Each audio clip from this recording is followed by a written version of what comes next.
یہ بھی ہوتا ہے کہ اللہ تعالی ہمارے گناہوں کو معاف کر دے۔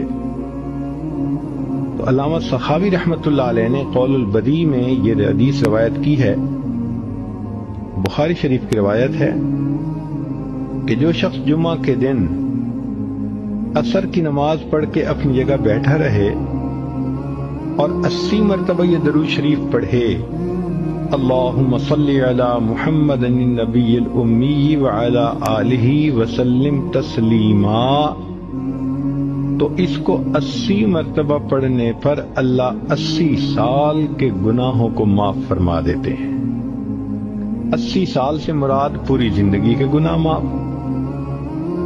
کتنا سستا سودا ہے، ہر جمعے کو یہ عمل ہم کر سکتے ہیں۔ بلکہ عورتوں کو چاہیے کہ وہ تو جمعہ کے دن عصر کی نماز کے بعد ساری عورتیں گھر میں اکٹھی ہو جائیں، بچے بھی اکٹھے ہو جائیں، عصر کی نماز پڑھ لیں اپنی اپنی، اور پھر وہیں بیٹھے بیٹھے سب بچے بچیاں عورتیں سب کے سب 80 مرتبہ درود شریف یہ پڑھیں، پھر دیکھیں اللہ تعالیٰ کی طرف سے کیسے برکتیں اس گھر میں آتی ہیں۔